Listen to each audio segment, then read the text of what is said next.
తాకట్లో ఉన్న బంగారాన్ని విడిపించి ఆ రోజున మార్కెట్ ధర కట్టి మిగిలిన డబ్బును మీకు అందిస్తుంది Kommuri gold.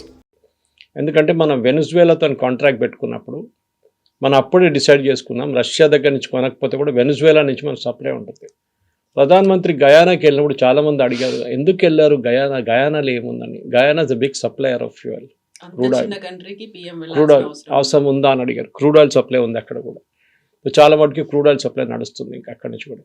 So we are getting it from different sources. ఏంటంటే సింగులర్ సోర్స్ సౌదీ అరేబియా కాకుండా మల్టిపుల్ సోర్సెస్ తెప్పించుకుంటున్నాం. మనకు అందరు తెలిసిందే కవిత గారు, వరల్డ్లో #1 gas producer, gas that is LNG and liquefied natural గ్యాస్లో చాలా మటుకు కమ్స్ ఫ్రమ్ ఖతార్ 40%. దాని తర్వాత సెకండ్ ఇస్ ఇరాన్. కానీ ఇరాన్ నుంచి ప్రొడక్షన్ జీరో. అక్కడే పెద్ద ప్రాబ్లం వస్తుంది. ఒకసారి ఇరాన్ని మీరు అలౌ చేస్తే, ఇరాన్ సప్లై మీరు మార్కెట్కి వస్తే ఈ ప్రాబ్లం ఉండదు. మనం అర్థం చేసుకోవాలి దిస్ ఫస్ట్ ఆఫ్ ఆల్. దీంట్లో అన్నిటికంటే బెస్ట్ ఎగ్జాంపుల్ మీకు Indian Railways Kavitha garu. Indian Railways ఒక 10-15 సంవత్సరాల ముందు నుంచి ఒక కాన్షియస్ డిసిషన్ తీసుకున్నారు. డీజిల్ ఇంజిన్స్ని మొత్తం మేము తీసేస్తాం completely, we will migrate to electric. ఇవాళ ఎక్సెప్ట్ ఫర్ యార్డ్లో మార్షలింగ్ కోసం ఇట్సిస్తే మిగతా అన్ని 100% almost we are in electric today.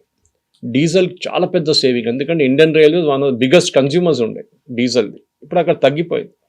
So మనం కూడా ఇప్పుడు చూడండి ఎలక్ట్రిక్ వెహికల్స్ గురించి మాట్లాడుతున్నాం. చాలా మటుకు ఎలక్ట్రిక్ వెహికల్స్ వస్తే ఏమవుతుంది, మళ్ళీ ఫ్యూయల్ క్రైసిస్ ఉండదు. మనకి ఎలక్ట్రిసిటీకి ఎక్కడ కిల్లట్లేదు. మనకి సోలార్ అనేది ఎక్సెస్ ఉంది మన దగ్గర. Sunlight is always there for 8 to 9 months in year. Europe కాదు, యూఎస్ కాదు మనం. అట్లాంటి పరిస్థితుల్లో ఐ థింక్ మన ప్రజలు కూడా ప్యానిక్ కాకుండా, and especially the hotel sector, మేము హాస్పిటాలిటీ సెక్టర్ అంటాం దాన్ని, రెస్టారెంట్ సెక్టర్లో ప్యానిక్ కాకూడదు. You can switch over to steam cooking if you want to. కానీ దానికి టైం పడుతుంది. తిరుమలలో చూడండి, they use steam cooking to a large extent. అక్కడ కూడా అది చేస్తే చాలా మటుకు ఎఫిషియన్సీస్ వస్తుంది. కానీ ఆ పాత రోజులు గ్యాస్ రెగ్యులర్గా వస్తుందంటే ఇంకొక 2-3-4 వారాల దాకా ఈ క్రైసిస్ ఉండబోతుంది డెఫినెట్గా. ప్రిపేర్డ్గా ఉంది అనుకున్నప్పుడు ప్లానింగ్ అనేది ప్రాపర్గా లేదా? ఎందుకని ఒక పానిక్ క్రియేట్ అవుతుంది, భయపడుతున్నారు. ఫస్ట్ ఏమో ₹60 సడన్గా పెంచేశారు అనుకున్నారు, ఆ తర్వాత ఇప్పుడు క్రైసిస్ తగ్గించేశారు అన్న తర్వాత ప్రతి ఒక్కరూ కూడా అలర్ట్ అవుతున్నారు. లేకపోతే మేము అన్ని కంట్రోల్ చేసుకోవాలి కండిషన్స్తోనే ఫుడ్ అనేది కూడా తయారు చేస్తున్నప్పుడు. నిన్న ఒక ఎల్పిజి సిలిండర్ డిస్ట్రిబ్యూట్ చేస్తున్నాయని ఇంకో స్టూడియో దగ్గర చూస్తాను, దుర్గం చెరువు దగ్గర ఒక స్టూడియో దగ్గర కార్ పార్క్ చేస్తుంటే కనిపించాడు. మన న్యాచురల్ టెండెన్సీ కదా. వెళ్ళి అడిగాను, బాబు నువ్వు బండి నడిపించుకుంటూ పోతావు, నీ సిలిండర్ అవ్వడానికి కొట్టేస్తాడా అని అడిగాను. లేదు సార్, ఆ ప్రాబ్లం లేదు, ఏమైనా ప్యానిక్ ఉందా అడుగుతున్నారా అంటే, లేదు సార్ హోటల్ వాళ్ళే ప్రాబ్లం క్రియేట్ చేస్తున్నారు, డొమెస్టిక్లో నాకు టెన్షన్ లేదు సార్ అన్నారు. అక్కడే మనకు తెలిసిపోతుంది. ఈ టెండెన్సీ మీరు సౌత్ ఇండియాలో చూడట్లేదు.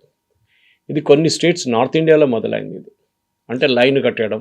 కాకపోతే ఫస్ట్ టైం మాత్రం బెంగళూరులో ఉన్నటువంటి హాస్టల్సే ఒక నోట్ పెట్టారు అని. ఎస్ కరెక్ట్, బెంగళూరు కదా నేను చెప్పింది. I'm talking about domestic cylinders. Domestic cylinder line cutting చూసింది మనం నార్త్ ఇండియాని చూసుకుంటూ వస్తున్నాం చాలా మటుకు. దీని టెండెన్సీ చెప్పాను చూడండి, 18 రోజులు 13-18 రోజుల లోపల నెక్స్ట్ సిలిండర్ కోసం వస్తున్నారు. ఇప్పుడు దాకా మనకున్న రూల్ మనం చాలామంది మర్చిపోయాం. It is 20 days. అంటే మీరు ఆర్డర్ చేసిన ఒక సిలిండర్ తర్వాత నెక్స్ట్ సిలిండర్కి 20 days. దాన్ని ఇప్పుడు 5 రోజులు పెంచారు, 25 చేశారు ఇప్పుడు, which I think is sensible. కొన్ని రోజుల తర్వాత మళ్ళీ ఇది 20కి తగ్గొస్తుంది. కానీ ఒక లిమిటేషన్ ఉండాలి ఎక్కడైనా కానీ. ఇప్పుడు ప్రాబ్లం ఎక్కడ వస్తుందంటే, పాత సిస్టమ్ జాయింట్ ఫ్యామిలీ సిస్టమ్ అన్నప్పుడు కన్జంప్షన్ ఎక్కువ ఉండే. ఇప్పుడు ఫ్యామిలీస్ న్యూక్లియర్ ఫ్యామిలీస్ అయిపోయారు. Husband, wife, 1 child or 2 children అంతే.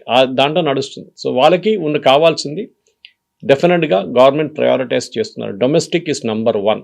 అది there is no getting away from that. కానీ మన వైపు నుంచి కూడా యాజ్ అ సిటిజన్ మనకి రెస్పాన్సిబిలిటీ ఏంటంటే, ప్యానిక్ క్రియేట్ చేయకుండా పెట్రోల్ బంక్లో మనం ఎట్లా బిహేవ్ చేస్తున్నామో అదే బిహేవియర్ మన ఎల్పిజీలో తీసుకొస్తే బాగుంటుంది. అది నా రిక్వెస్ట్ అన్న. సో ట్రంప్ ఏమో యుద్ధం ముగిసిపోయిందని చెప్తున్నారు, ఖతార్ ఏమో విల్ స్టార్ట్ ప్రొడ్యూసింగ్ అని వీళ్ళు చెప్తున్నప్పటికీ స్ట్రైట్ ఆఫ్ హార్మూజ్ దగ్గర నిన్న ఆల్మోస్ట్ ఒక 15-16 షిప్స్ని వాళ్ళు తగలబెట్టారు అనేది. అంటే వాళ్ళు ఇంకా ఇప్పటికీ యాక్సెప్ట్ చేయట్లేదు అక్కడ నుంచి నౌకలు వెళ్ళడానికి అనే ఒక మాట. తగలబెట్టలేదు, ఒక్క షిప్ కూడా తగలబెట్టలేదు నిన్న. Nothing happen because international maritime ఒక అలర్ట్ ఉంటుంది. నేను పొద్దున్నలోగానే ఫస్ట్ అది చెక్ చేస్తాను.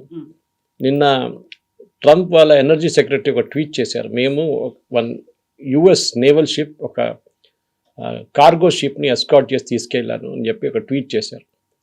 వితిన్ 15 నిమిషాలు ఆ ట్వీట్ డిలీట్ చేశారు. దానికి కారణాలు ఉన్నాయి.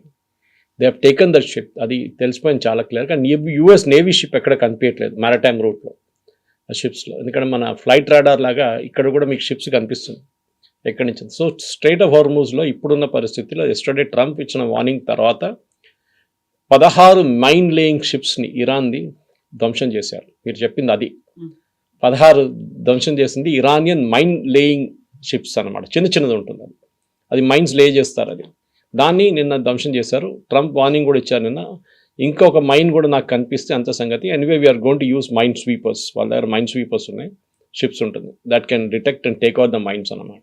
అది చేస్తున్నాం మేము అని చెప్తున్నాం. సో స్ట్రైట్ ఆఫ్ హార్మూజ్ని ఓపెన్గా ఉంచుకోవడం ప్రయారిటీ అని వాళ్ళ పొద్దున కూడా యుఎస్ స్టేట్ డిపార్ట్మెంట్ చెప్పారు చాలా క్లియర్గా, that we will have to maintain state of Hormuz, we will take over అంటున్నారు ఇప్పుడు ట్రంప్. దాంట్లో పెద్ద ఒక స్టేట్మెంట్ ఉంది, ఎందుకంటే దాంట్లో ఖర్గ్ ఐలాండ్ చెప్పి ఒక ఐలాండ్ ఉంది, మీకు గుర్తుంటుంది, ఇట్ బిలాంగ్స్ టు ఇరాన్. ఇరాన్ది ఆల్మోస్ట్ 90% డిస్ట్రిబ్యూషన్ అక్కడి నుంచి నడుస్తుంది. అంటే వీళ్ళు డిఫరెంట్ సోర్సెస్ నుంచి ఫ్యూయల్ పంప్ చేసేది సెంట్రలైజ్ ఖర్గ్ ఐలాండ్ పంపించి, Kharg island is slightly 30 kilometres from Iran. ఆ ఐలాండ్ నుంచే వీళ్ళు షిప్స్ అక్కడ అనమాట. ఇప్పుడు యూఎస్ ఏమంటున్నారు, మేము ఆ ఖర్గ్ ఐలాండ్ని కూడా మేము క్యాప్చర్ చేసుకుంటాం, so that you will not be able to even pump oil into this destination. మీరు పంప్ చేస్తే మేము తీసుకెళ్ళిపోతాం అక్కడి నుంచి. ఇరాన్కి ఇప్పుడు ఆల్మోస్ట్ వెనెజువేలా సిచ్యువేషన్ వచ్చేస్తుంది. వెనెజువేలా ఇదే చేశారు కదా, మీరు పంప్ చేస్తున్నంత ఇండియాకి అమ్మేసుకుంటున్నాం, చైనాకి అమ్మేసుకుంటున్నాం, మా మిగతా దేశాలు తీసుకెళ్ళిపోతున్నారు. సో అదే సిచ్యువేషన్ ఇప్పుడు ఇరాన్లో కూడా వచ్చింది.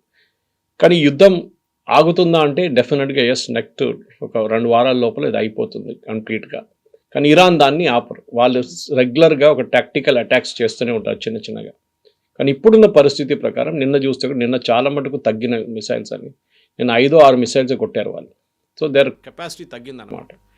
ఇంకొక వారం లోపల బహుశా ఇది టేపర్ ఆఫ్ అయిపోతుంది. కానీ స్పొరాడిక్ అటాక్స్ ఉంటుంది, అక్కడక్కడ చేస్తుంటారు వాళ్ళు. అరబ్ నేషన్స్ కూడా ఫెడప్ అయిపోయారు కంప్లీట్గా. Dubai is getting majorly affected. వాళ్ళ దగ్గర నుంచి ఎక్స్పాట్రీస్ చాలామంది పారిపోయారు, కానీ వాళ్ళు వచ్చేస్తారులే తర్వాత. ఇప్పుడు వెళ్ళారు కానీ తర్వాత వచ్చేస్తారు రిటర్న్. ఎవరైనా ప్యానిక్ ఉన్న సిచ్యువేషన్లో రిటర్న్ వచ్చేస్తారు. ఇన్ఫ్యాక్ట్ మీరు చెప్పినట్లు నిన్నటి దాంట్లో మా కూతురు గురించి ఎవరో కామెంట్ అడిగారు, మాకు మీ కూతురు బాగున్నారా, సేఫ్గా ఉన్నారా, she was going to Cairo, Hyderabad Bahrain Cairo అండి. Yes, she has come back. Cairo అంతా ఫినిష్ చేసి ఈజిప్ట్ అంతా విజిట్ కంప్లీట్ చేసి వారం తర్వాత నిన్న ముంబైలో డైరెక్ట్ ఫ్లైట్లో ల్యాండ్ అయ్యారు ఈజిప్ట్ ఎయిర్లో without touching. So I was watching the flight path. ఆ flight path yesterday took over Saudi Arabia చాలా మటుకు, అండ్ దెన్ ఓవర్ దుబాయ్. దాని తర్వాత ఇరాన్ అవాయిడ్ చేసి ఇండియా వైపు వెళ్ళిపోయింది. So that means Saudi Arabian air space is open, Dubai air space is open, అంటే UAE air space is open. ఇది రెండు చాలా క్రూషియల్. ఎందుకంటే ఇప్పుడు ప్రాబ్లం ఎక్కడ వస్తుందంటే ఈవెన్ సౌదీ అరేబియాకి, ఈవెన్ యూఏఈకి వాళ్ళకి డైలీ కావాల్సిన వెజిటబుల్స్ కానీ మీట్ కానీ చాలా మటుకు ఇటువైపు నుంచి వస్తుంది, ఇండియా వైపు నుంచి వస్తుంది. ఇండియా, ఇండోనేషియా, మలేషియా వైపు నుంచి అది ఆగిపోయింది చాలా మటుకు. ఇప్పుడు వాళ్ళు గ్లోబల్ ఫ్రేటర్స్ యూజ్ చేస్తున్నారు, పెద్ద కార్గో ఎయిర్క్రాఫ్ట్ యూజ్ చేసి దీన్ని మూవ్ చేస్తున్నారు. మొన్న లులు గ్రూప్ వాళ్ళు అనౌన్స్ చేశారు, వాళ్ళ కంప్లీట్ ఒక చార్టర్డ్ ఫ్లైట్ వాళ్ళ వెజిటబుల్స్కి మిగతా వీట్ కోసం యూఏఈలో వాళ్ళ సూపర్ మార్కెట్స్ కోసం తీసుకెళ్లారని చెప్పి ఇండియా నుంచి. So that is good news actually. ఎందుకంటే షిప్స్ మూవ్ కాకపోతే you should move it through aircraft. రేపు అది మిలిటరీ ఎయిర్క్రాఫ్ట్ కూడా ఉండొచ్చు బహుశా. బట్ ఎనీవే టోటల్ ఓవరాల్ చూస్తే కవిత గారు ఒకటే రిక్వెస్ట్, మళ్ళీ అది రిపీట్ చేస్తున్నాను. ఈవెన్ నిన్న మినిస్ట్రీ వాళ్ళు కూడా స్టేట్మెంట్ ఇచ్చారు, డోంట్ ప్యానిక్, హాస్టల్ వాళ్ళు చేస్తారు. నేను ఇప్పుడే మా తెలిసిన ఫ్రెండ్ దగ్గర మెసేజ్ పెట్టాను, వాళ్ళు 6 హాస్టల్స్ నడిపిస్తారు ఒక యూనివర్సిటీ కోసం ఇక్కడ. వాళ్ళ దగ్గర అడిగాను, మీకు ఏదైనా ప్రాబ్లం ఉందా అని అడిగారు ఇక్కడ డిబేట్కి వచ్చే ముందు. She said absolutely everything is normal, we are managing. Okay, panic కాకుండా మేనేజ్ చేస్తున్నాం అంతే, ఎఫిషియన్సీస్ తీసుకొస్తున్నాం. ఎక్కడెక్కడ మేము మన ఇండక్షన్ కుక్టాప్ ఉందో అది యూజ్ చేస్తున్నాం మేము, సూప్స్ హీట్ చేయడానికి దానికి దీనికి. We are not totally dependent on LPG, alternate చూసుకుంటున్నాం, which is a good move.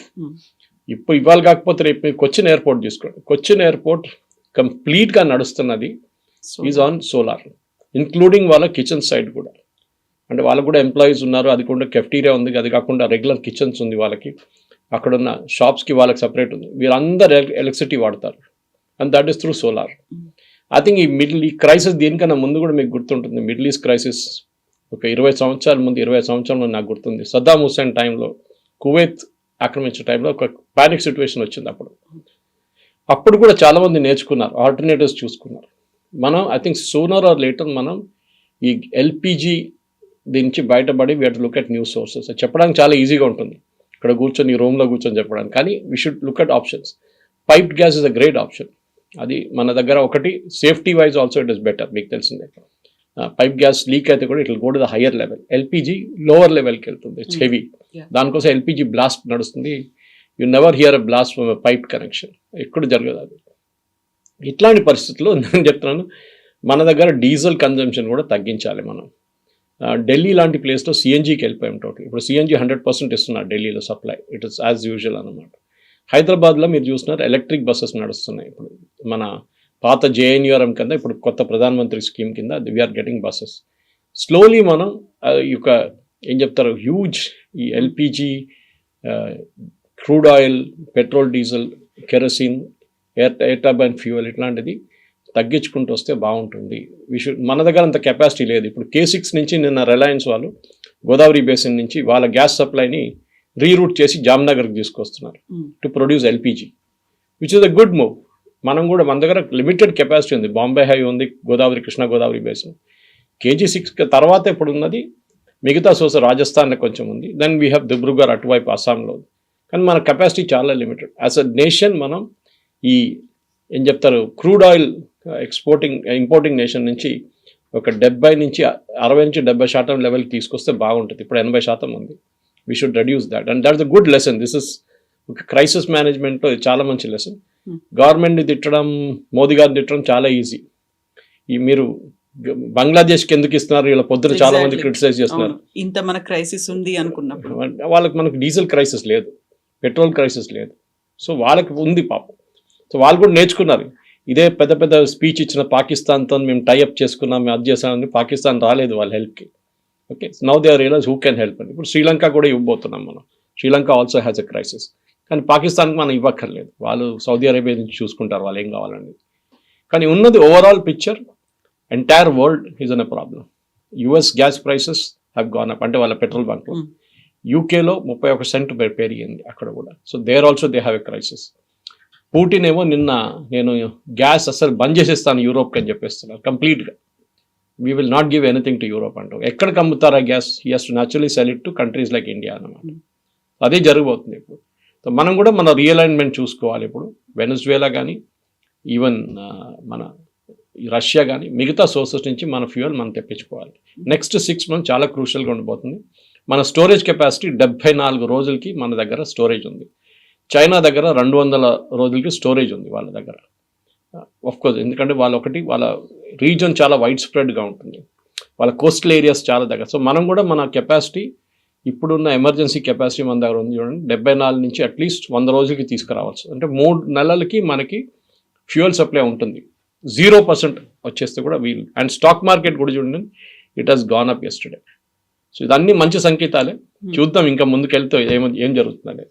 మన దగ్గర పానిక్ ఉంది, కొన్ని చోట్ల క్రైసిస్ సిచ్యువేషన్ ఉంది. కొన్ని కంట్రీస్లో వర్క్ ఫ్రమ్ హోమ్ అనే ఆప్షన్ కూడా పెట్టారు ట్రాన్స్పోర్ట్ని కొంచెం కంట్రోల్ చేయడానికి. అన్ని దేశాలు కొంచెం భయంతో ఉన్నాయి, నష్టాల్లో ఉన్నప్పటికీ కూడా one and only country who is getting that benefit అనేది రష్యా మాత్రమే ఉంది. సో రష్యాకి మాత్రమే లాభం జరుగుతోంది అనే ఒక మాట. సో ఎంత లాభం ఉంది రష్యాకి? రష్యాకి లాభం అని కాదు, రష్యన్ క్రూడ్ ఆయిల్ ఇప్పుడు కూడా డిస్కౌంట్లో అమ్ముతున్నారు వాళ్ళు. ఎందుకంటే ఇంటర్నేషనల్ పేమెంట్స్ లేదు వాళ్ళకి, స్విఫ్ట్ నుంచి డాలర్ పేమెంట్స్ రాదు వాళ్ళకి. So it is rouble payments or ఆ కరెన్సీ పేమెంట్స్ చూసుకుంటున్నారు వాళ్ళు. డాలర్ పేమెంట్స్ లేదు రష్యాకి. It's major issue for Russia. కానీ మొన్న ప్రెసిడెంట్ ట్రంప్ పుటిన్కి ఫోన్ చేయడం అనేది చాలా పెద్ద సంకేతం అది. నిన్న కూడా చూసాం చాలా మటుకు అమెరికన్ ఛానల్స్లో మాట్లాడుతుంది, is Putin back in flavour అని చెప్పేసి. ఫేవర్ అండ్ ఫ్లేవర్, ఎస్, పుటిన్కి ఇప్పుడు ఒక పైచే వచ్చేసింది. ఎందుకంటే ఒకటి ఫ్యూయల్, గ్యాస్ అండ్ పాలిటిక్స్ 3 ఆడుకుంటున్నాడు పుటిన్ ఇప్పుడు. యుక్రెయిన్ మనం మాట్లాడిన బహుశా చెప్పాను అనుకుంటాను ఇది, that Putin will now demand Ukraine war మీరు ఆపేసేయండి, ఎక్కడున్నాం అక్కడ ఉండిపోతాం, then only I will supply fuel and gas అని చెప్పేసి. ఎందుకంటే ఈ వెస్ట్ ఏషియాలో చాలా పెద్ద ఒక లెసన్ మనం నేర్చుకున్నాం కవిత గారు. అమెరికన్ బేసెస్ పెట్టుకున్నారు వాళ్ళు. ఎందుకు పెట్టుకున్నారు అమెరికన్ బేసెస్? ఖతార్ ఉండొచ్చు, యుఏఈ ఉండొచ్చు, బహ్రెయిన్ ఉండొచ్చు, ఒమాన్ ఉండొచ్చు. సౌదీ అరేబియా, వీళ్ళందరూ అమెరికన్ బేసెస్ పెట్టుకున్నారు, పెద్ద పెద్ద బేసెస్, ఎయిర్ ఫోర్స్ బేసెస్. బహ్రెయిన్లో ఏమో naval base, US fifth fleet. ఎందుకంటే వీళ్ళు వాళ్ళ ప్రొటెక్షన్ కోసం పెట్టుకున్నారు.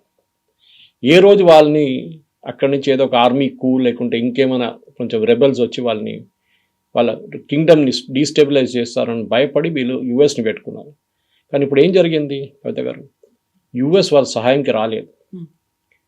వీళ్ళు ఇరాన్ మిసైల్ ఫైర్ చేస్తున్నప్పుడు యుఎస్ వీళ్ళని అడ్డుకుంటలేరు. యుఎస్ ఏమంటున్నారు, మేము మీ బేస్ నుంచి ఆపరేట్ చేస్తామనగానే మేము అలౌ చేయమని చెప్పారు. Why should we help you?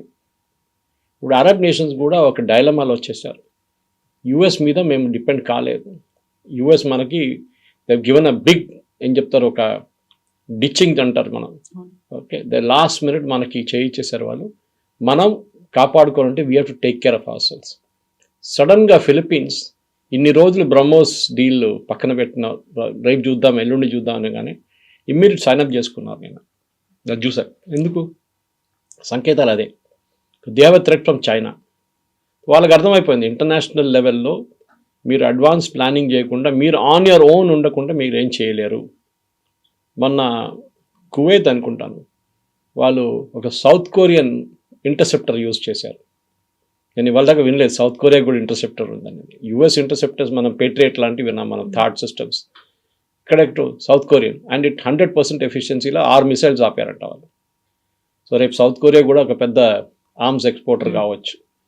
యుఎస్కి అదే పెద్ద భయం ఉంది, ఎందుకంటే వాళ్ళ వెపన్స్ చాలా ఎక్స్పెన్సివ్గా ఉంది. ఒక పేట్రియట్ మిసైల్ $1 million, ఒక థర్డ్ ఇంటర్సెప్షన్ $9.6 million.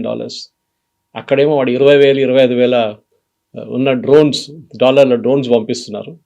దాన్ని అడ్డుకోవడానికి $1 million పేట్రియట్ మిసైల్ యూజ్ చేస్తారు. Is it not economies of స్కేల్లో పనికి రాదు. ద మేజర్ రియలైజేషన్, ఈ యుద్ధం తర్వాత అరబ్ నేషన్స్లో ఒక పెద్ద మార్పు రాబోతుంది. యుఎస్ మీద ఉన్న వాళ్ళ కాన్ఫిడెన్స్ వాళ్ళకి పోయింది. యుఎస్ బేసెస్ని వెకేట్ చేయమంటున్నారు, కొంతమంది వెళ్ళిపోతున్నారని నిన్న న్యూస్ వచ్చింది. అది కాకుండా ఇరాన్ ఒక కొత్త కండిషన్ పెట్టారు నిన్న. స్ట్రైట్ ఆఫ్ హార్మోజ్ నుంచి మీ షిప్పులు వెళ్ళాలంటే you first expel American official, embassy official మీ దగ్గర ఉన్న, మీ క్యాపిటల్లో కానీ మీ మిగతా స్టేట్స్లో ఉన్న వాళ్ళని ఎక్స్పెల్ చేయండి, ఇజ్రాయలీ అండ్ అమెరికన్ డిప్లొమాట్స్. కానీ అది జరగదు, అది వీళ్ళు చేయలేరు, వాళ్ళకి అంత ధైర్యం లేదు గల్ఫ్ స్టేట్స్కి. catch-22 సిచ్యువేషన్లో వచ్చేసారు. సౌదీ అరేబియా లాంటి ఇంత డబ్బులున్న ఒక రాజ్యం కూడా ఇప్పుడు భయపడుతున్నారు ఇరాన్ని. ఆలోచించండి, ఆ పరిస్థితికి వచ్చేసారు ఇప్పుడు. దీని తర్వాత I think they'll be a major రియలైన్మెంట్.